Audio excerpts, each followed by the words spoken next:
Alright guys, welcome back to the next series. This one, this thingy here, ESL Pro Series.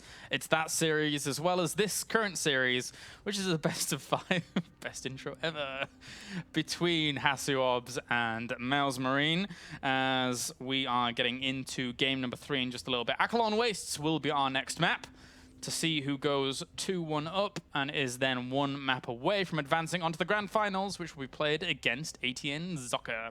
So this series determines who walks away with 550 euros in 3rd and 4th place, and who has the chance to rival for 3,000 euros or 1,500 if you end up placing 2nd.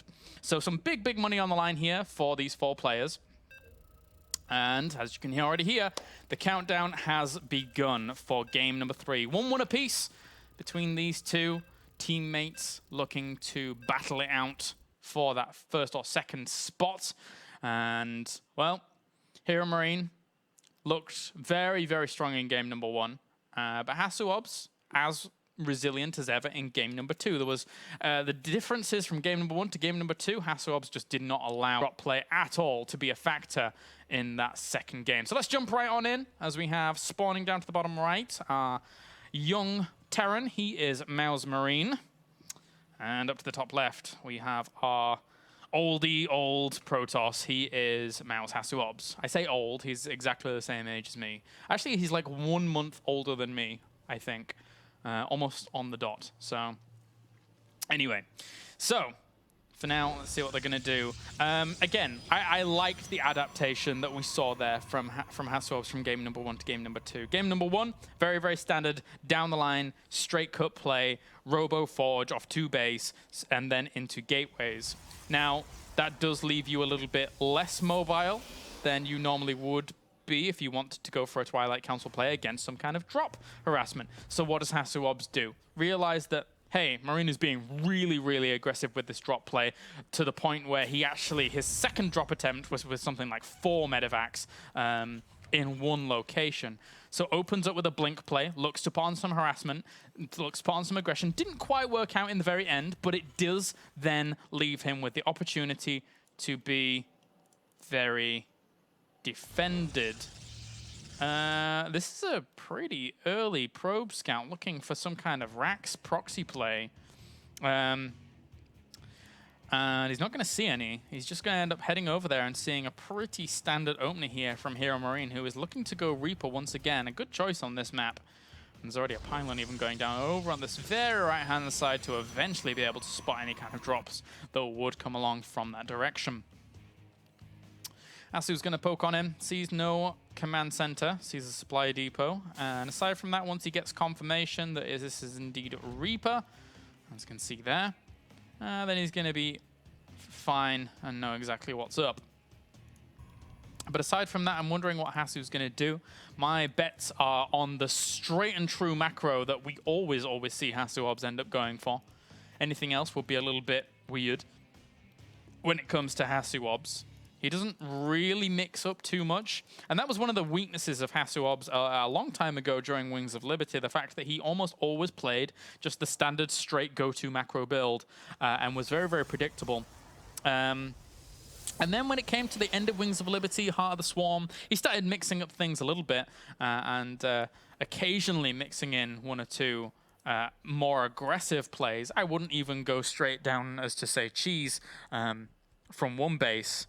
It was always more like things that we saw try to be attempted in that 2nd game, which was, you know, the extra gateways with the blink play, trying to find some room to put on some harassment, but Marine had that well sussed out for the most part. So Bunker does end up getting added on to make sure that defense can be sussed out against his opponent if he were to go for something super crazy. And adding on that 2nd gas as well. So I'm curious to see where he's going to go with this tech. I would anticipate here on this map, HasuObs could quite easily go into Twilight Council again and make his blink play the focal point of his overarching strategy. It just does, in the end, make you far more defended against a player that who, like HeroMarine, is generally looking for that damage with drops to then play out his game in his mind. If he doesn't do damage with the drops, then it can be very hard to make things really work out for him. But an interesting choice in the Stargate over on this right-hand side. So that's going to be quite hard for HeroMarine to actually sniff out. Generally, if there's going to be a scan, it's going to be on the Nexus, just slightly south of the Nexus, so that you can spot if anything's behind this mineral line as well as down here, or it's going to be in between these bases around this location to see what's going on there. So this is a lesser scanned location. Watch as we see HeroMarine eventually scan at that spot. We'll wait until he can actually scan. I think he will end up dropping a scan. Wait a minute. Whoa, whoa, whoa, whoa, whoa. He doesn't see it. Oh, he's going to see it. Oh, what a great maneuver here. He even shoots it for good measure. It's like, ha, I've seen you. No. So that was a very, very well played maneuver. I was going to say, if that Reaper hadn't have actually got in and scouted out the majority of what it saw there, he probably would have dropped the scan, saving this extra energy here. And that's the nice timed out thing that we're seeing here from HeroMarine. The fact that that Reaper, if it hadn't have got him, he would have had access to a scan now. Technically, might have been a little bit too late considering that the Oracle was there. But again, I think that the scan would have been around these locations if that Reaper hadn't have got him. Anyway, Hasu now looking to poke on forwards with these Stalkers, maybe draw the units away from that mineral line and then dive straight on in. But again, HeroMarine knows that he has to be diligent and careful about where he positions these Marines, but he does get drawn away.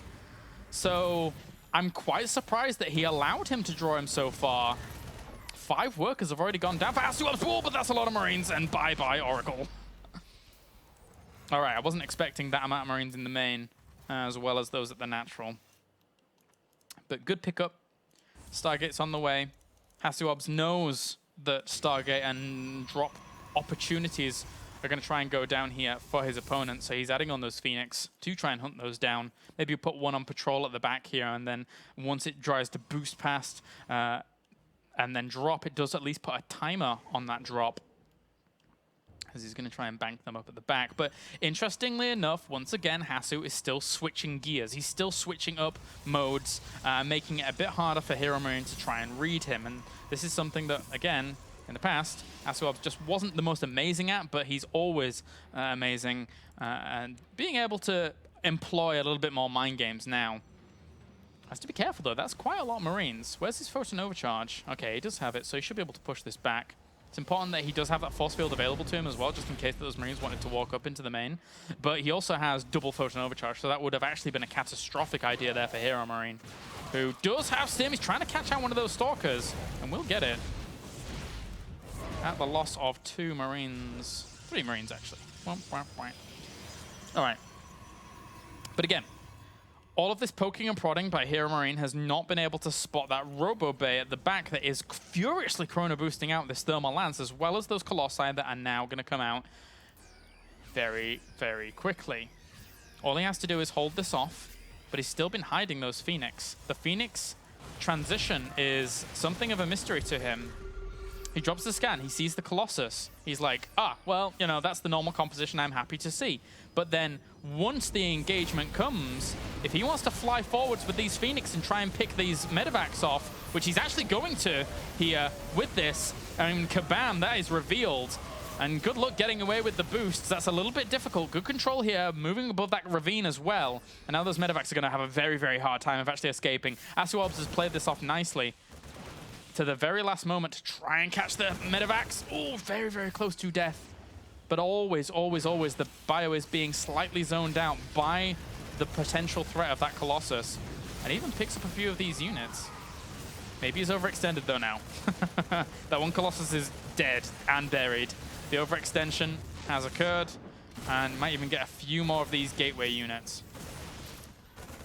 So the Phoenix are all good in theory, up until the point where you try and chase the whole way across the map. Didn't have that many gateway units. That comes at the expense of having a few Phoenix in this composition. But the defenses will hold for now. There's not really a whole lot of room HeroMarine can use here to pile on more pressure.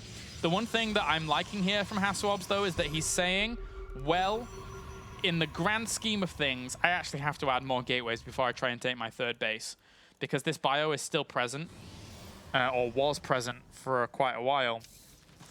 He needs to pick up that. Ah, great move. Had to pick that up. There's only the one observer on the map, and it's in the middle of these bases, so would have had a bit of a harder time of getting over there.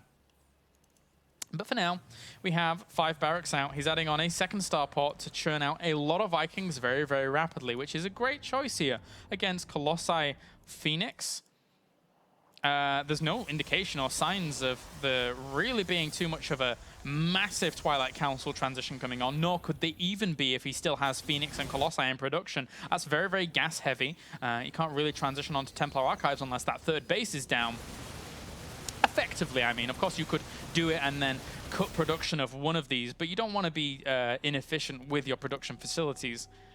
And the third base is actually going to go down to the left-hand side here. He might actually try and take a double expand very quickly. On a map like this, could end up working out, especially since he has the Phoenix to be hypermobile in the skies and try and shut down these medevacs. And the Phoenix numbers are quite high, so you could even jump in here and do a little bit of harassment before that missile turret was able to kill off 1 or 2 of these Phoenix. Is that going to draw his opponent back? No, sirree, it is not. He even stims up with a few of those units to see exactly what's going on in the front of these positions, and now doesn't know that this third base is down here. So this third base has to be very, very careful. 3 Colossi in this army. The Vikings going to fly on forwards, get a great volley off first. And pushing this away. Photon Overcharge is activated. The Phoenix needs to come back and provide support fire to these Colossi. They need to stay alive. The Nexus is currently under fire. One of the Colossus has already fallen. And these Phoenix providing ample damage to be able to stop the assault for now. If those Phoenix were not there, there would be very, very little to no anti-air out here for the Protoss. And that would mean that Hasu was significantly under threat when it came to HeroMarine just piling on forwards. Boosts out of position. Out of position for the Phoenix to even assault him, I should say. And keeps those guys defended in turn. Well-placed missile turret should be able to shoo these guys away.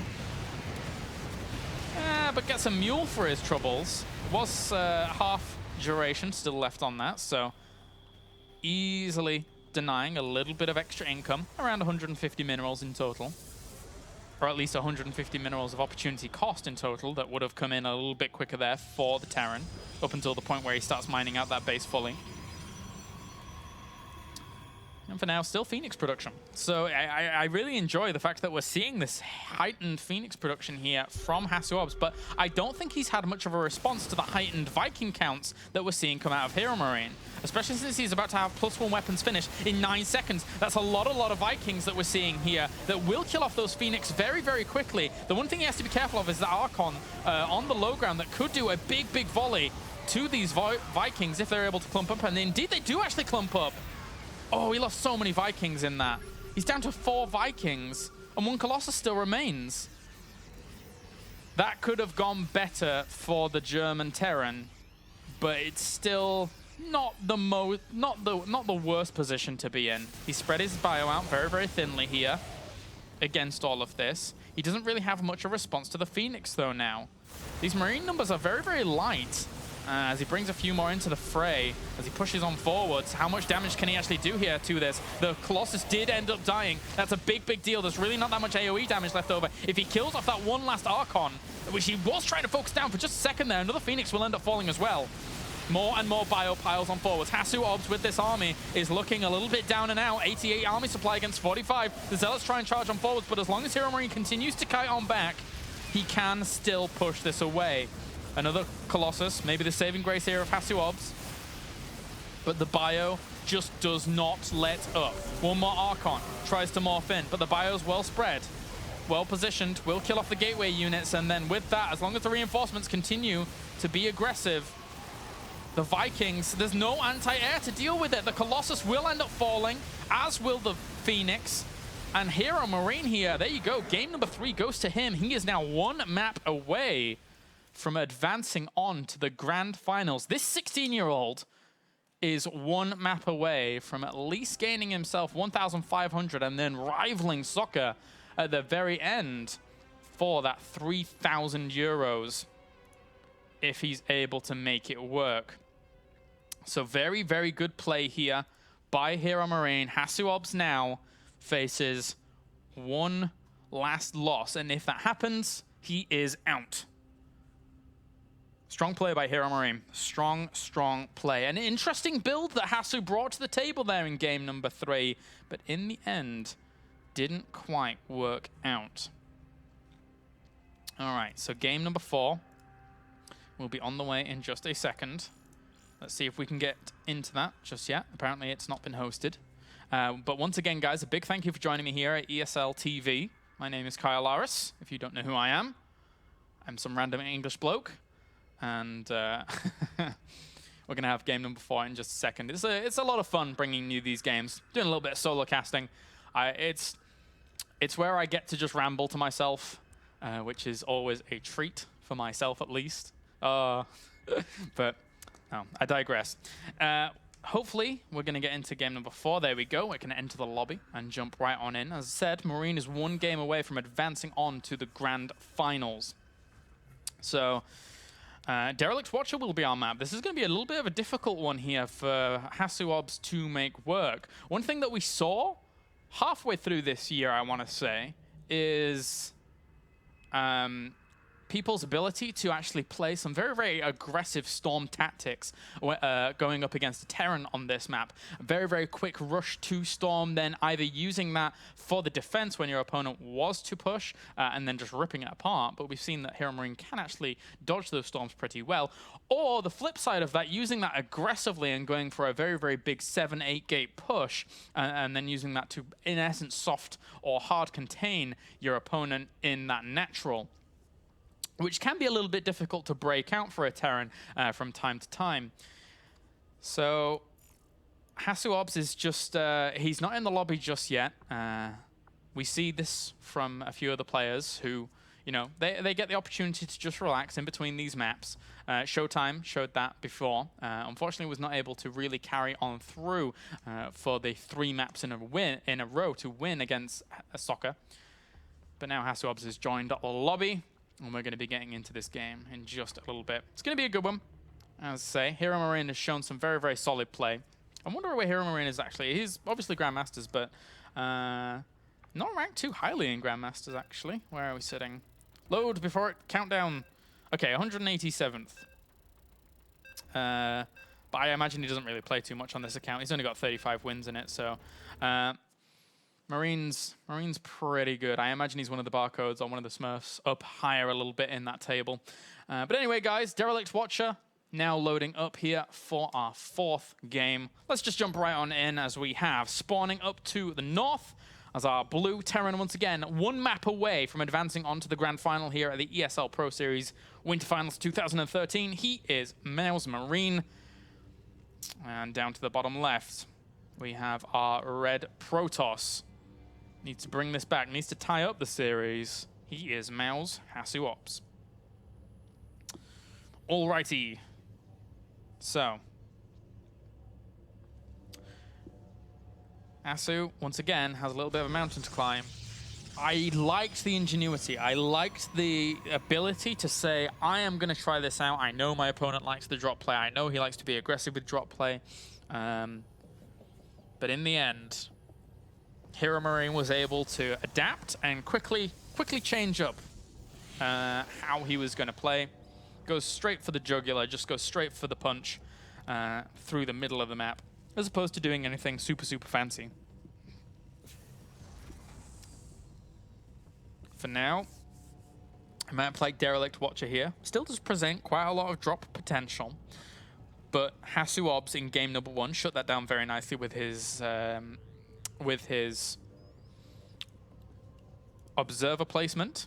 And an equally good placement of observers can occur on this map as well, around that southern position, as is being highlighted down by my little cursor. Now, I love what HeroMarine is doing. He's like, I'm 1 game up. I only need 1 more win. Why not? I'm going to open up very, very economically. But unfortunately for him, HasuObs kind of sniffed that out. or is at least going for something very aggressive in terms of the scout. So this SCV is going to be harassed to no end. He is going to be harangued. And then we're going to have to see at least 2 SCVs come down here to defend, shoo this away, and then continue the production. Has to be careful with that SCV, though. It has 2 more hits on it. He gets 1. Don't let him get it. He does start repairing. Okay, so HasuObs going to run away. If he were to get an SCV off the back of that, that would have been pretty nifty. Trades shields for health, runs away, and he'll look to do that later on again if he can. And, oh, that was a neat little trick. Good on you, HeroMarine. Good on you. I'm like just patting him on the back there. That was cool. Just swapping it out and sending the healthy SCV to once again chase away that probe. I liked that. All right, well, Nexus is going to go down for HasuObs. He's having none of that economical shenaniganry. He's like, you're going to play economically? I'm going to get my Nexus after Gateway, opening with that Gateway first, obviously. There are some Protoss there that would get the Cybernetics core and just play it out normally, but HasuObs is one to adapt to what he sees. Speaking of adapting, Mr. Marine, 3rd barracks before any gases are taken. So he's going to have a very, very high Marine count here. This could actually just catch HasuObs completely off guard if he's not careful. Now, what do I mean by that? Well, long story short, there's just going to be a lot of Marines out. And Marine does have good indication as to what's going on in his opponent's base. Sees that the Nexus is now finished up and Chrono Boost is being spent on that to push it straight on forwards. Cool little position here by these Marines. If they sit right next to this smoke and units come through, then they are in danger of being completely killed. Uh-oh. Durdum. Durdum. This Stalker is actually going to die if he's not careful. Ah! Where's he gone? There he is. Peekaboo. Well, it didn't work out quite as well as Marine would have liked. The one thing that can work against him... Whoa, whoa, whoa, Hasu, don't go back. Jeez, that's a lot of Marines. The one thing that might have worked against him is if he'd have waited until the Mothership core had come out with that, then he would have had a vision over the smoke and it wouldn't have been too useful. Gonna try and get that Marine. First Blood. Wait, that's not First Blood. What did he get before? Did he get an SCV? I think he got an SCV. Yeah. All right. So Twilight Council does get started, and he's actually going straight into Blink, which is a great choice on this map because of the architecture here in this box. What do I mean by that? Well, blinking up and down, and then also if you do have high ground vision with, excuse me, if you do have high ground vision with that Mothership core as well, then you can actually have a sentry on the low ground and force field that off from the low ground, which is a brutal, brutal position to deal with as a Terran sometimes. Trust me, I know. It's really annoying. It's happened to me many times on ladder. It's irritating. But at the same time, if you do think that that's something like that's going to happen, then you have to adequately position your bio well enough. Maybe even add on a high ground bunker as well for good measure. But if it's a mid-game blink play, normally there's enough blink stalkers to be able to take out a bunker super, super quick. So it can be almost superfluous. But anyway, 2 more extra gates have been added on. He drops the scan here and only sees those 2 gateways and sees the extra gases being added on. This is a bit misleading here for HeroMarine. This looks like, I mean, considering where he dropped that scan, this doesn't look like the most aggressive of plays. But that pylon's being added on so he can blink straight up into here. The Mothership core is coming along as well, and this 1 sentry is absolutely... These 2 sentries are absolutely key. He has a little buddy. I didn't notice that guy. Sorry about that. But these 2 sentries are very, very useful indeed. Let's just go to the vision of HasuObs and see. The Mothership core doesn't even have to be that close to actually gain position on that. Blinks up, sees what you can see. The 2 sentries aren't really doing too much just yet, but again, moving into position there to force field that ramp. Very, very important. Time Warp already goes down. He's going to try and trap them in.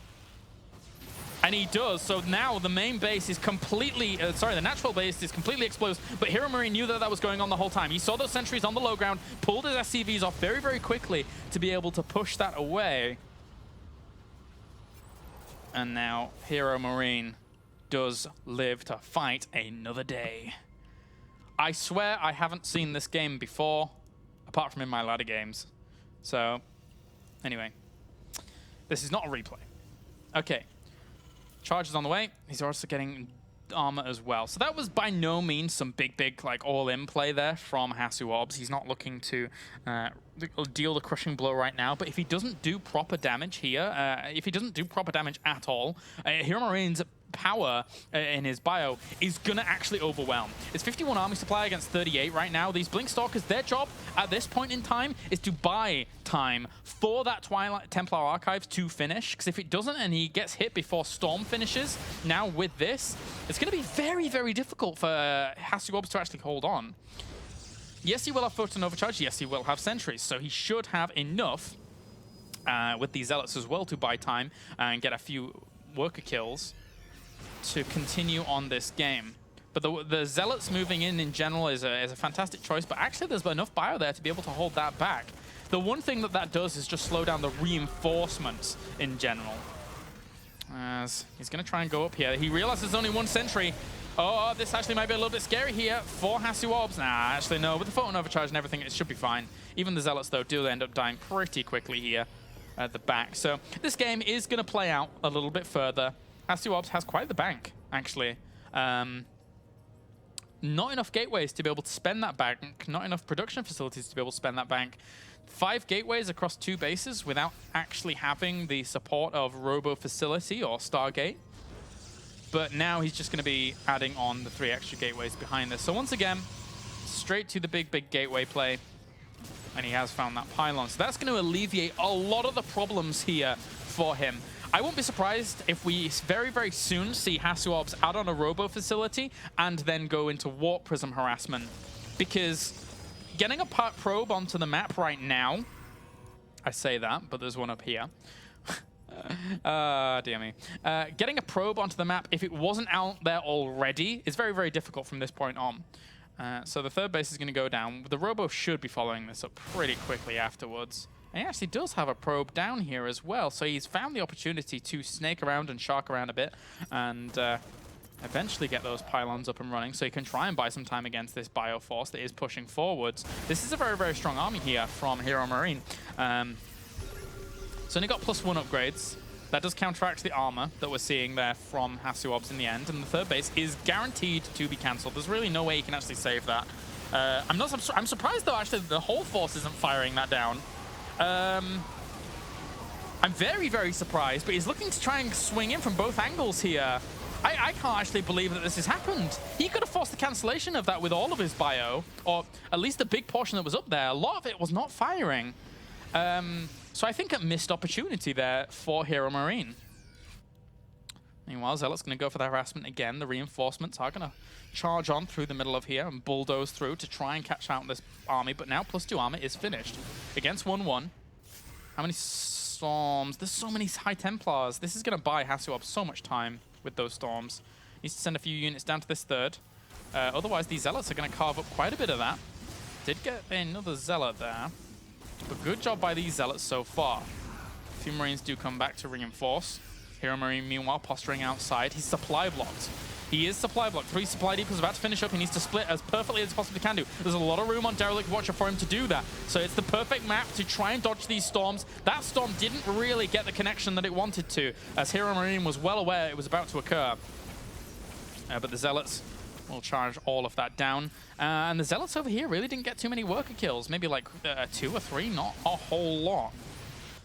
So now that third base for HasuObs will get established. I retain the fact that this base should have been cancelled by this bio, and then the bio should have lifted up and gotten out. But it's by the by now, as the engagements still continue in the middle of the map with 2-1 now against 2-0. Storms has to be careful. Not the storm that he wants once again. Marine is so good about dancing out of those and making sure that he does not get clipped by them too heavily. It's 9 medevacs out to complement this, and look at the barracks production that we're seeing out of HeroMarine. He's got the 3 ghosts on the way. He's getting the Mobius reactor to be able to just get those Ghosts as efficient as possible. And against the 5 High Templars only that we're seeing out right now, it's going to be the Robo Facility and Robo Base. So double Colossus production is going to come out. But the one thing that we're seeing here compared to previous games is that HeroMarine, he's not really slowing down in terms of production. All he has to do is get a slight indication, a slight whiff of the fact that there is this Robo and Robo Bay transition coming out from HasuObs, and then he can easily throw down a second starport, start that Viking production, which his starport is currently inactive, as he does have the 6 gases across these 2 bases. He can easily add on the second starport, and I mean, he's already been preparing for it. He's got +2 ship weapons on the way for that. Small skirmish down to the south, trying to find pylons, but unfortunately for him, Zealots did ward that off. And the Vikings now do start. Second starport needs to come down pretty soon, I feel. Especially since we have double Robo production. Double Robo, that's scary. But HasuObs, he's ever the defender. Gonna try and hold this off. HeroMarine right now, though, is 126 army supply against 106. This army's a strong one, and hitting when there's no real Colossi numbers and no Thermal Lance, this is his best opportunity to do some damage before that double Robo really kicks in.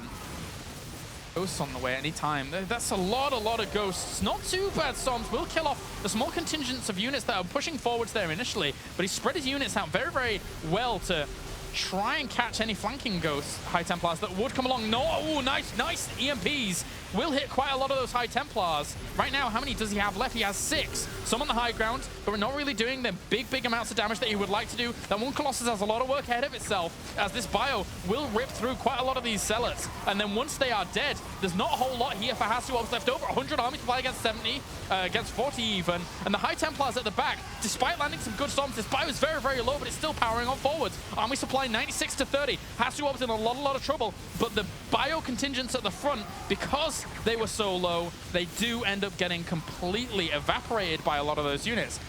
HeroMarine at this point should back up from this location and maybe try and find the Higher Templars. Another nice storm. Where is the reinforcements here for HeroMarine? If he can continue piling on this pressure, then HasuObs is going to have a lot of problems. Those Ghosts coming forwards, going to provide the EMPs, the snipes that he really requires. He actually sniped out so many of those Zealots, realizing that that was the big meat shield, the big point of contention in this game. One Robo will end up falling. The second one is trying desperately to get another Colossus out, but HeroMarine here is looking to move on to the grand finals of the EPS. And in stellar fashion, he realized that that was the main opportunity, the main window for him to move on through. And there you go, GG, well played. The previous EPS champion is eliminated, and Mouse Marine advances onto the grand finals to play against ATN Zocker. So that does it for our second semi-final here of the day. Now all we have left to conclude is our grand finals between Zocker and HeroMarine. And that also means we are gonna go in just a little bit to that grand final. Obviously, we are a piggyback broadcast, guys, so we have to wait for our German stream to wrap things up in terms of interviews and then probably speeches from the mayor of Germany. I think that guy exists. I'm not sure. I've lived here for 2 years, and I don't know if there's a mayor. I'll stop. All right, guys, we're going to go to a short break, and then when we are back, we are going to have the grand finals of the ESL Pro Series. It's going to be Zocker versus HeroMarine.